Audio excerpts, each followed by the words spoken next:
오늘 우리가 다 함께 나눌 말씀은 마태복음 11장 20절부터 30절까지의 말씀입니다.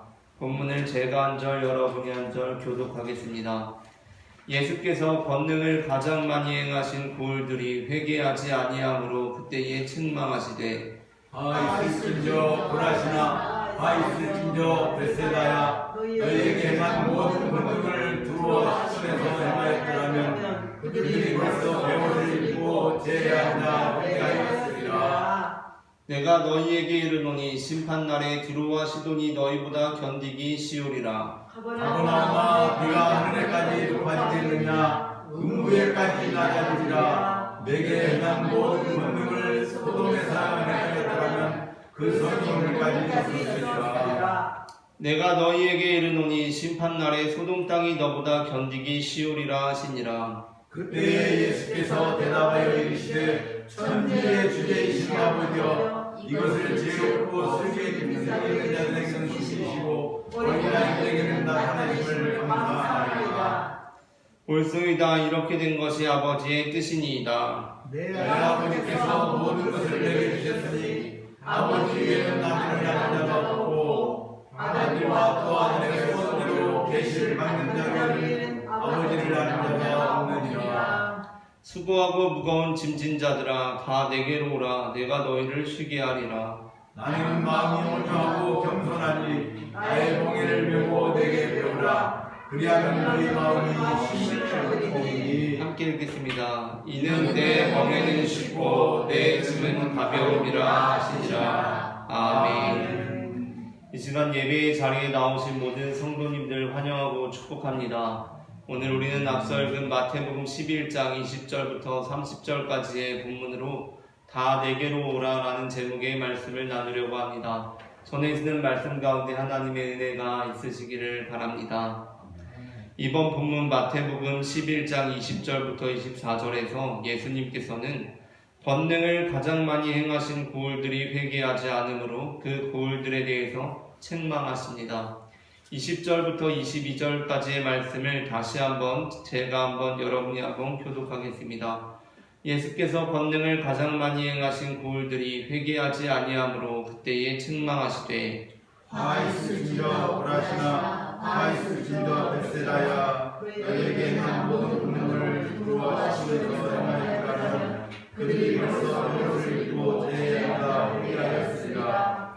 내가 너희에게 이르노니 심판날에 두로와 시돈이 너희보다 견디기 쉬우리라. 가버나움아 네가 하늘까지 높아지겠느냐 음부에까지 낮아지리라. 내게 행한 모든 권능을 소돔에서 행하였더라면 그 소돔을까지 줬으리라.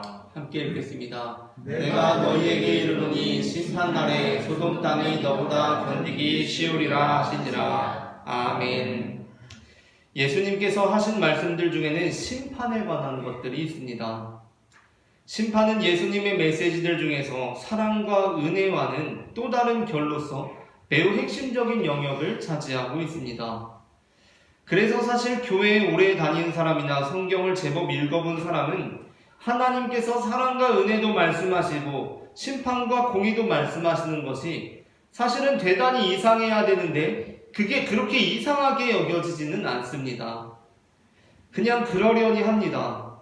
그러나 이번 본문의 맥락에서 너무 이질적으로 느껴지는 부분이 있습니다. 그것은 예수님께서 굳이 지금 마태복음 10장부터 11장이 이어지고 있는 중에 심판을 말씀하시고 자신의 권능을 많이 행한 고을들이 회개하지 않았다고 해서 그들을 책망하고 계신다는 것입니다. 마태복음 10장에 들어오면서 예수님께서는 제자들을 이스라엘 집에 잃어버린 양에게로 보내시며 선교 설교를 하셨습니다.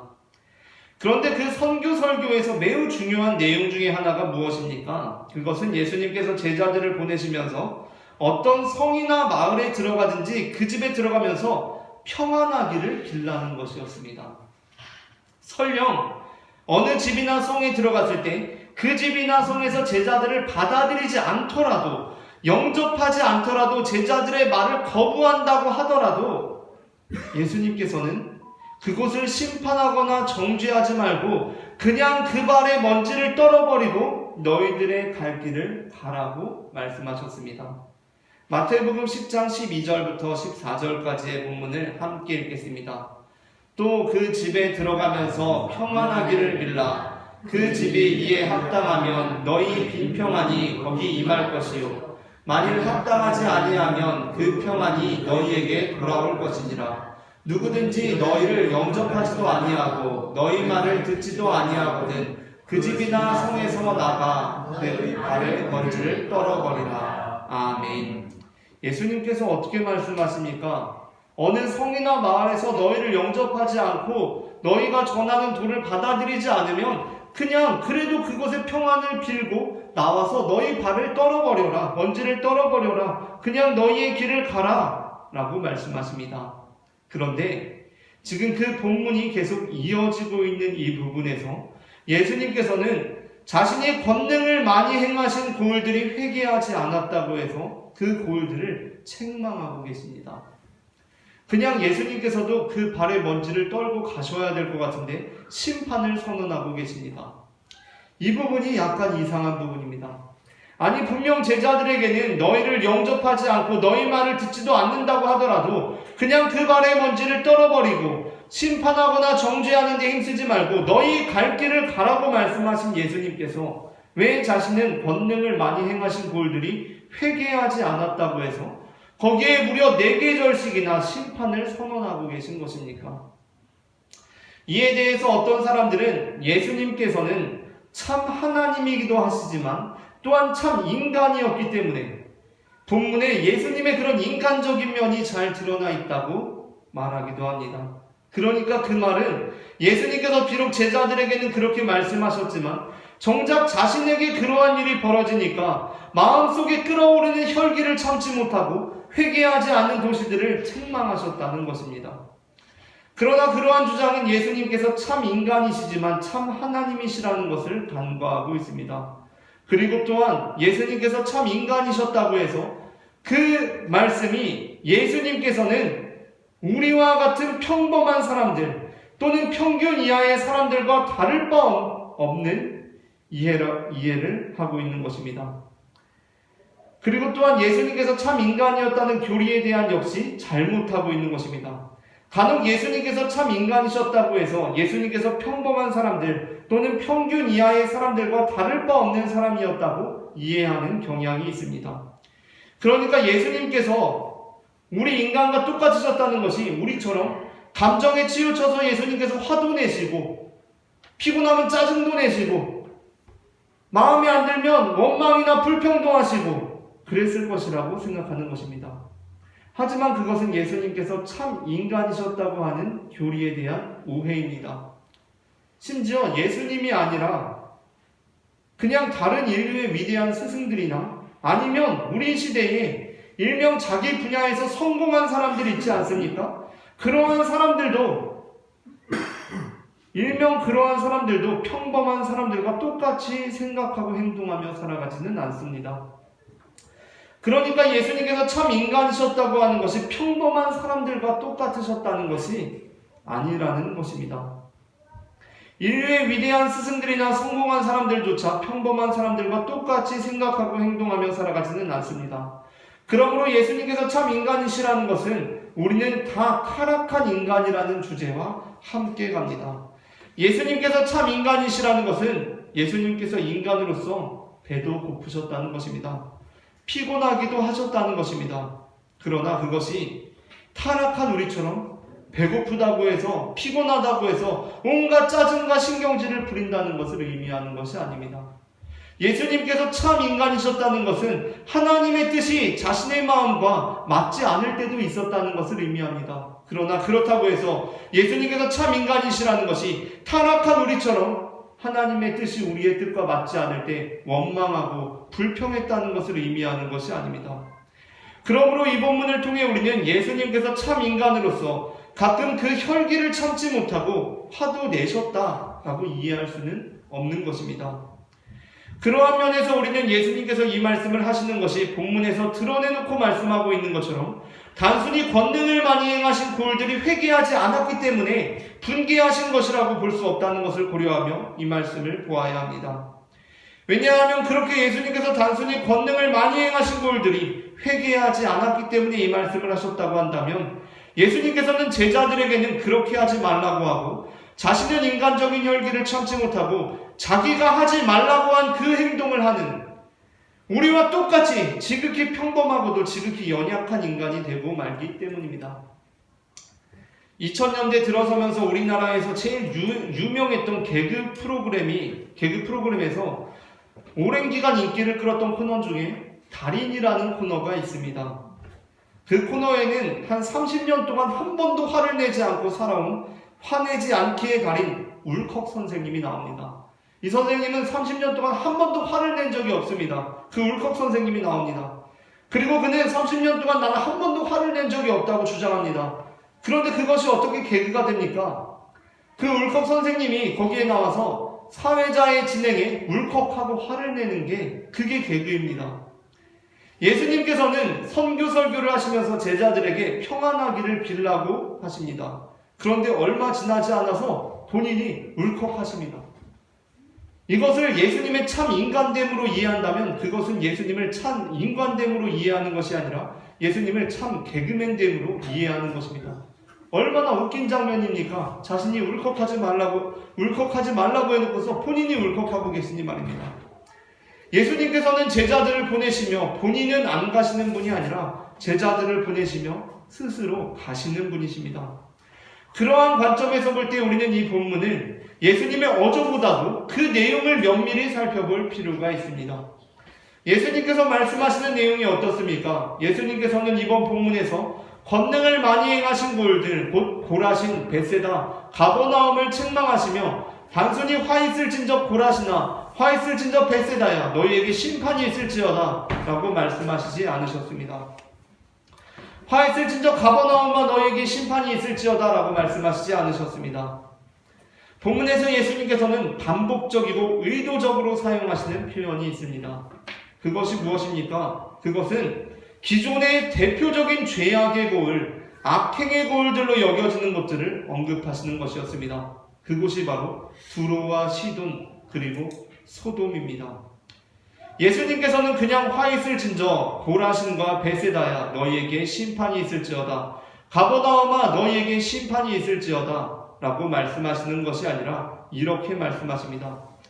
이번 본문 21절부터 24절입니다.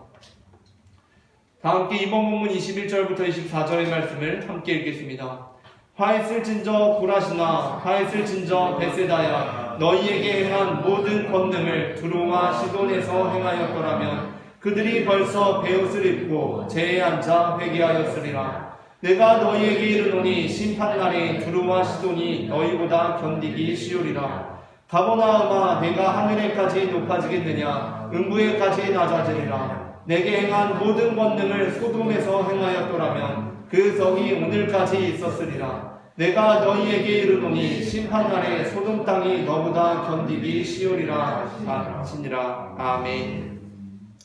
예수님께서는 지금 고라신과 벳세다에게 화 있을 것이다, 그리고 가버나움에 화 있을 것이다 라고 말씀하시면서 굳이 다른 고을들을 언급하고 계십니다.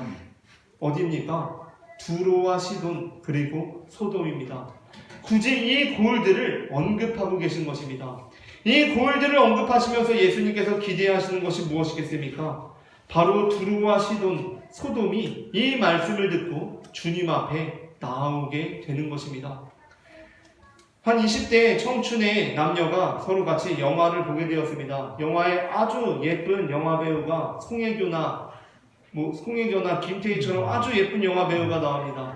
영화를 보고 나서 같이 남녀가 나오는데 여자가 오빠 송혜교 진짜 예쁘지? 오빠 김태희 진짜 예쁘지? 라고 말합니다. 그러면 오빠는 그냥 예쁘면 예쁘다, 안 예쁘면 안 예쁘다 하면 됩니다. 그런데 이 오빠가 이렇게 말합니다. 너보단 덜 예쁘던데? 라고 말합니다. 여러분, 그 말을 들으면 이 여성의 마음이 두근거리지 않겠습니까? 그냥 김태희가 예쁜지 안 예쁜지, 송혜교가 예쁜지 안 예쁜지 얘기해주면 되는데 굳이 너보다 덜 예쁘다고 말하는 이 남자의 의도는 무엇입니까? 그 여자에 대한 자기의 마음을 표현하고 있는 것입니다. 예수님께서는 지금 가버나움에 대해서 고라신과 베세다에 대해서 화 있을 것이라고 말씀하시면서 굳이 두로와 시돈 그리고 소돔을 언급하십니다. 두로와 시돈이 어떠한 고을입니까? 소돔이 어떠한 고을입니까? 성경 배경에 관해 잘 모르더라도 본문의 맥락을 통해 이 고을들이 사실 엄청난 심판과 정죄를 받을 만한 고을들로 여겨지고 있던 것임을 우리는 그 맥락 안에서 파악할 수 있습니다. 당시 이스라엘 민족들에게 두로와 시돈 그리고 소돔은 하나님께 마땅히 심판받을 고을들, 당연히 정죄받아야 하는 고을들로 여겨지는 곳들이었습니다. 그런데 예수님께서는 그것들보다 두로와 시돈이 마땅히 심판받을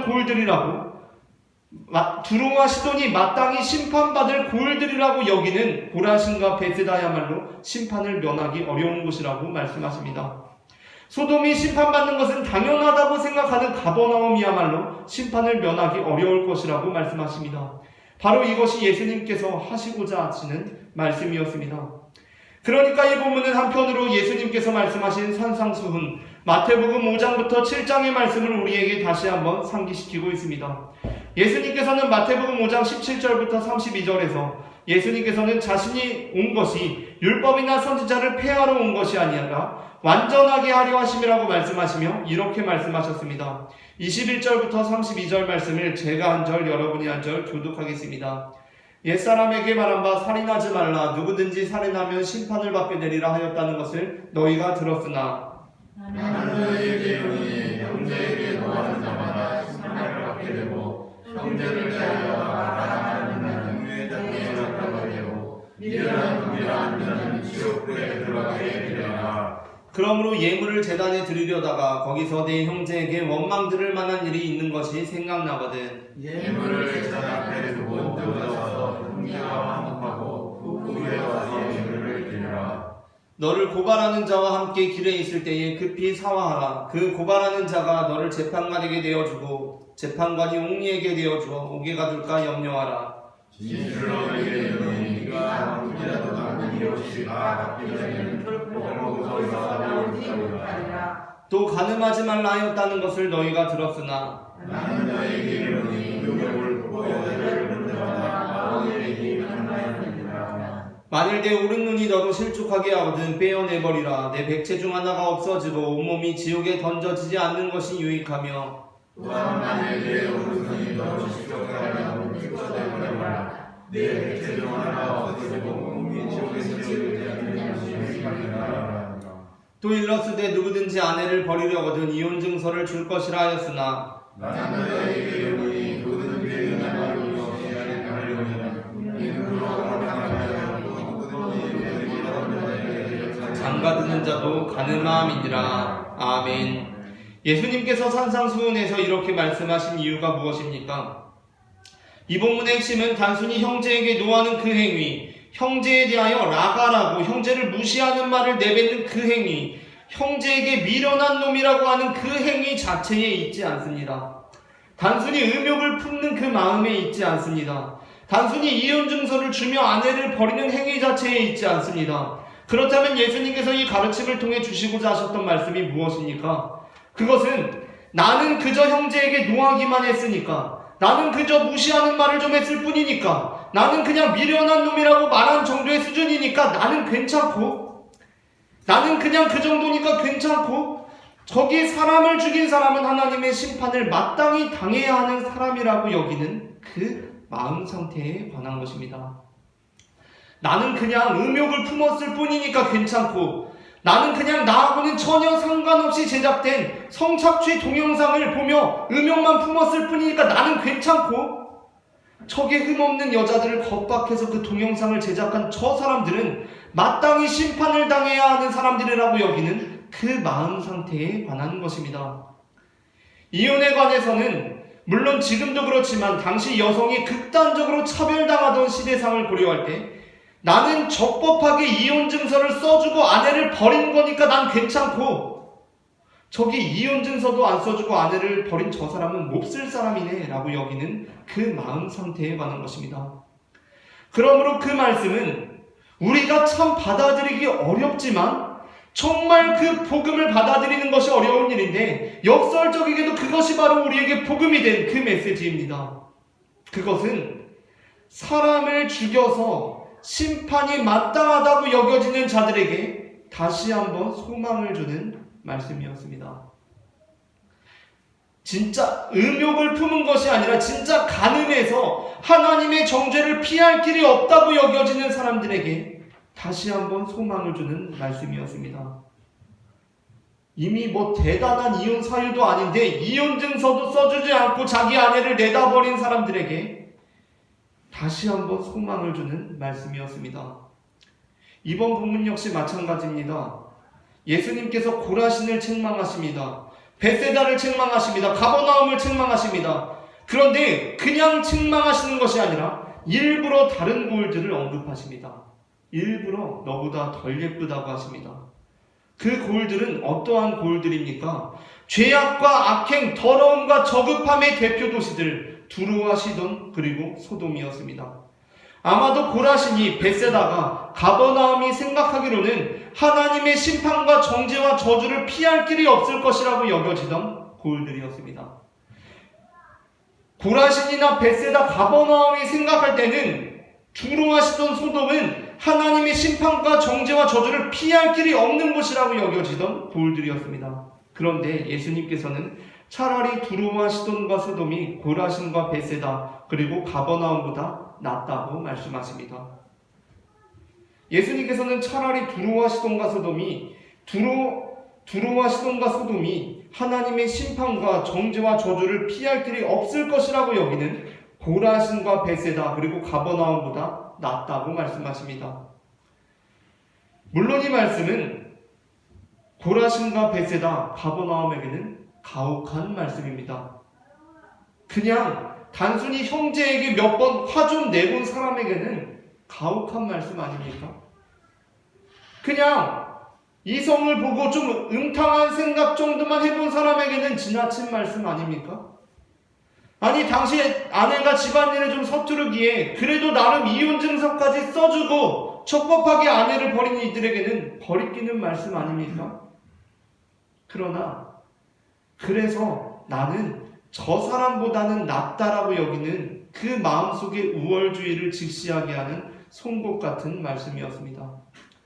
그리고 동시에 삶의 이런저런 이유들로 의도치 않게 또는 순간적인 실수로 아니 인간적인 나약함이나 어쩌면 우리 마음에 늘 도사리고 있는 악한 본성으로 인해서 살인을 하거나 간음을 하거나 배우자를 버림으로 일평생을 하나님의 심판과 정죄와 저주의 속박으로부터 헤어나올 수 없는 이들에게는 새로운 소망을 주는 말씀이었습니다. 또한 이 본문은 그러한 면에서 예수님께서 행하신 이적사와 마태복음 8장부터 9장의 말씀을 우리에게 다시 한번 상기시키고 있습니다. 마태복음 9장 9절부터 13절은 우리에게 예수님께서 마태의 집에 가셔서 음식을 잡수실 때 많은 세리와 죄인들이 와서 예수님과 또 그 제자들과 함께 앉아 있었다고 전해줍니다. 그러자 바리새인들의 그 모습을 보고 예수님의 제자들에게 어찌하여 너희 선생은 세리와 죄인들과 함께 잡수시느냐 라고 비아냥거립니다. 그때 예수님께서는 이런 말씀을 하십니다. 12절부터 13절 말씀을 제가 읽겠습니다. 예수께서 들으시고 이르시되 건강한 자에게는 의사가 쓸데없고 병든 자에게라야 쓸데있느니라. 너희는 가서 내가 긍휼을 원하고 제사를 원하지 아니하노라 하신 뜻이 무엇인지 배우라. 나는 의인을 부르러 온 것이 아니요 죄인을 부르러 왔노라 하시니라. 아멘. 예수님께서는 바리새인들에게 건강한 자에게는 의사가 쓸데없고 병든 자에게라야 쓸데있느니라 라고 말씀하시고 나는 의인을 부르러 온 것이 아니요 죄인을 부르러 왔노라 라고 말씀하십니다. 그렇다면 이 말씀이 예수님께서 지금 정말 바리새인 너희들은 건강한 자들이고 여기 세리와 죄인들은 병든 사람들이니까 의사인 내가 필요하다 라는 의미로 하신 말씀입니까? 바리새인 너희들은 진짜 의인이잖아. 세리와 죄인들은 말 그대로 죄인이야. 그래서 이 사람들에게는 내가 필요해 라는 말씀입니까? 그게 아니라는 것을 누구나 알 수 있습니다. 사실 예수님께서는 지금 남을 병든 자로 여기고 자신은 건강한 줄로 아는 너 바리새인이야말로 진짜 병든 자이고 남을 죄인으로 여기고 자신은 의인인 줄 아는 너 바리새인이야말로 진짜 죄인이다라는 뉘앙스로 이 말씀을 하고 계신 것을 어렵지 않게 알 수 있다는 것입니다. 이번 부분 역시 마찬가지입니다. 여기 고라신이 있습니다. 벳세다가 있습니다. 가버나움이 있습니다. 뭐 그렇게 뛰어나거나 대단하지는 않지만 그런대로 괜찮은 고을들입니다. 그리고 특별히 두로나 시돈, 소돔과 비교해보면 꽤 준수한 고을들일 수도 있습니다. 그런데 예수님께서는 그 우열을 뒤집고 계십니다. 그렇게 예수님의 눈으로 보자면 실제로는 존재하지 않는, 그렇게 고라신과 벳세다와 가버나움의 마음속에만 은연중에 존재하고 있는 그 우열을 뒤집고 계십니다. 그렇게 하심으로 예수님께서는 어떻게 하시는 것입니까? 사실 너희 모두가 다 하나님의 은혜와 용서를 필요로 하는 존재들이라고 말씀하고 계신 것입니다. 그래서 예수님께서는 이번 본문 28절에 이르러 이렇게 말씀하십니다. 말씀을 다 함께 합독하겠습니다. 수고하고 무거운 짐진 자들아 다 내게로 오라. 내가 너희를 쉬게 하리라. 아멘. 여기서 수고하고 무거운 짐진 자들아라는 표현은 모든 사람들을 상정하는 말씀입니다. 그 대상을 수고하지 않고 무거운 짐을 지지 않은 사람들은 말고 수고하고 무거운 짐진 자들만 오라고 그 대상을 한정하는 표현이 아닙니다. 한 사람도 빠짐없이 모든 사람을 총칭하는 표현입니다. 우리말 성경은 수고하고 무거운 짐진 자들아 다 내게로 오라라고 되어 있어서 간혹 수고하지도 않고 무거운 짐도 안진 자들은 말고 수고하고 무거운 짐진 자들만 와야 하는 것처럼 그 대상을 한정하는 것처럼 보이기도 하지만 원어에 보면 수고하고 무거운 짐진 자들아 다 내게로 오라가 아니라 다 내게로 오라 수고하고 무거운 짐진 자들아 라고 기록되어 있습니다. 그러니까 이 본문은 한 사람도 빠짐없이 다 내게로 오라 수고하고 무거운 짐진 너희 모든 사람들아 라는 말씀이라는 것입니다. 예수님께서는 살인한 사람들과 살인하지는 않았고 노하기만 한 사람들의 경계를 허무셨습니다. 가늠한 사람들과 가늠하지는 않았고 음욕만 품은 사람들의 경계를 허무셨습니다. 적법하게 아내를 버린 사람과 불법적으로 아내를 버린 사람의 경계를 허무셨습니다. 건강한 사람과 병든 사람의 우열을 뒤집으시고 의인과 죄인의 우열을 뒤집으셨습니다. 고라신 벳세나 가버나움과 두로 시돈 소돔의 우열을 뒤집으셨습니다. 그렇게 하심으로 예수님께서 우리에게 하고자 하셨던 말씀은 무엇입니까? 너희 누구 하나 빠질 것 없이 다 내게로 오라는 말씀입니다. 다 내게로 오라는 말씀입니다. 살인한 자들, 가늠한 자들, 불법적으로 아내를 버린 자들, 병든 사람들, 죄인들, 두로 시돈 소돔 사람들도 다 내게로 오라는 말씀입니다. 그리고 또한 살인하지 않아서, 가늠한 적 없어서, 이혼하지 않고 잘 살고 있어서, 건강해서 의로워서, 내가 바로 고라신이고 벳세다고 가버나움이라서 자기는 뭐 대단한 줄 알고 예수님의 도움이 별로 필요하지 않다고 여기며 살아가고 있는 너희들. 그래서 나는 괜찮고 저 사람들은 죄인입니다 라고 말하고 있는 너희들도 지금 당장 내게로 오라는 것입니다. 너희 힘으로 너희를 구원할 수 없으니 다 내게로 오라는 것입니다.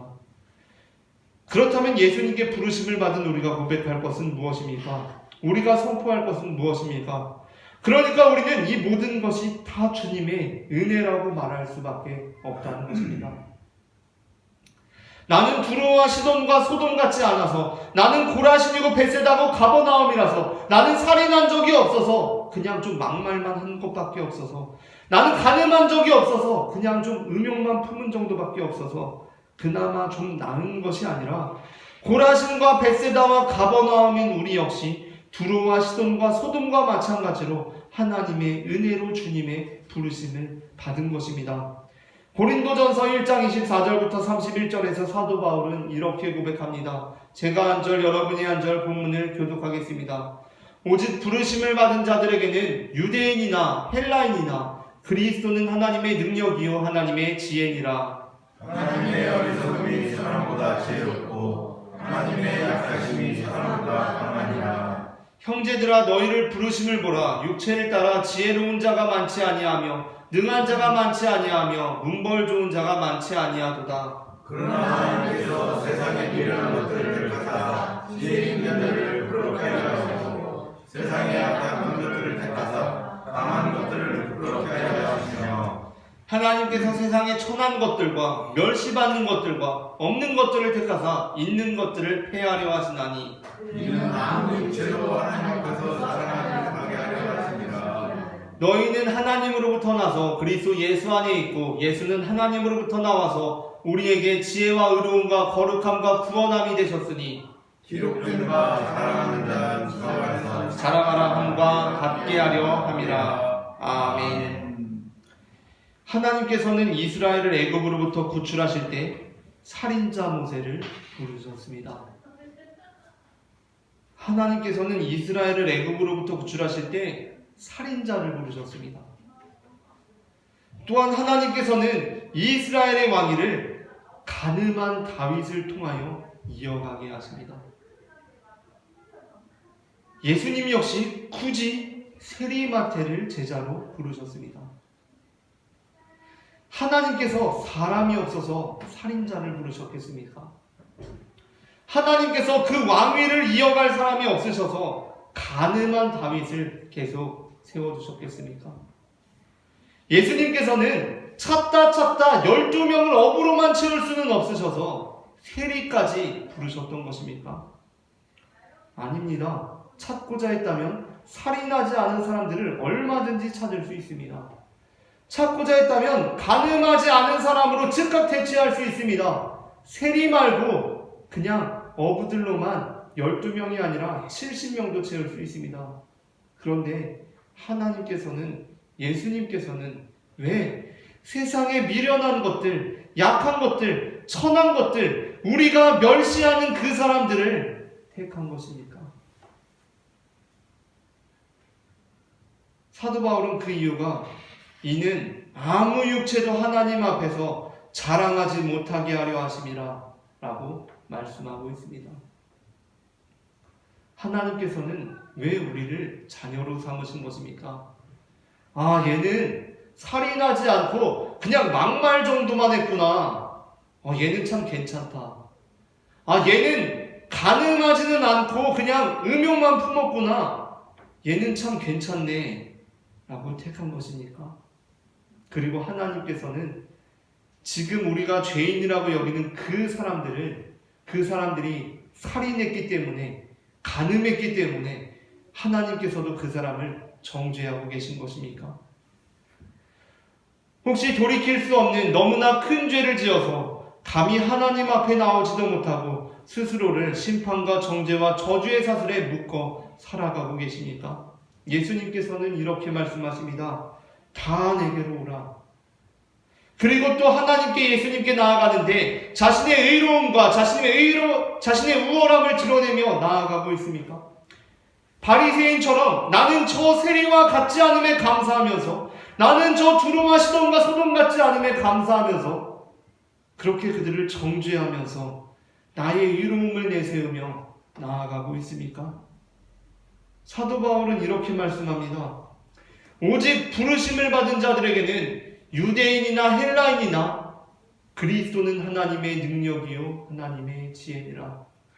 오직 부르심을 받은 자들에게는 유대인이나 헬라인이나 다 그리스도만이 하나님의 능력이고 하나님의 지혜다. 이는 아무 육체도 하나님 앞에서 자랑하지 못하게 하려 하심이라. 너희는 하나님으로부터 나서 그리스도 예수 안에 있고 예수는 하나님으로부터 나와서 우리에게 지혜와 의로움과 거룩함과 구원함이 되셨으니 기록된 바 자랑하는 자는 주 안에서 자랑하라 함과 같게 함이라. 아멘. 우리가 다 그리스도를 의지하며 주님 앞에 나아가기를 원합니다. 하나님, 저는 그래도 저 사람들처럼 죄인은 아니죠 라고 하면서 나아가는 것이 아니라 주 안에서 자랑하며 나아가기를 원합니다. 찬양 중에 다 와서 찬양해라는 곡이 있습니다. 그 찬양 가사가 좋은 것이 그냥 단순하게 다 와서 찬양해 라고 말하고 있기 때문입니다. 여기에 예외가 없습니다. 가끔 어떤 보험 광고들을 보게 되면 처음에는 막 다 될 것처럼 광고를 해놓고 광고가 끝나기 전에 정말 개미만한 글씨들이 막 나오면서 이런저런 약관이 달라질 수 있고 이런 사람들은 예외고 굉장히 빠르게 속사포 랩으로 말하는 광고들이 있습니다. 그런데 다 와서 찬양해에는 그런 랩이 없습니다. 다 와서 찬양해 했는데 가늠한 사람 안 되고 막 다 와서 찬양해 살인한 사람은 예외 막 이런 게 없다는 것입니다. 그냥 가늠한 사람, 살인한 사람 이런 사람 예외라는 것이 아니라 다 와서 찬양하라는 것입니다. 그냥 다 와서 찬양하자는 것입니다. 다 와서 예배하자는 것입니다. 왜냐하면 우리 또한 우리가 의로워서 구원받은 것이 아니라 우리 또한 우리가 죄인임에도 불구하고 그리스도를 통하여 이 자리에 나와 있기 때문입니다. 그렇게 편가르지 말고 우열 따지지 말고 나는 의인 너는 죄인 하고 있지 말고 다 오라는 것입니다. 이 시간 우리가 예수 그리스도의 보혈을 통하여 주님의 보좌 앞에 나아가는 모든 성도님들 되시기를 소망합니다.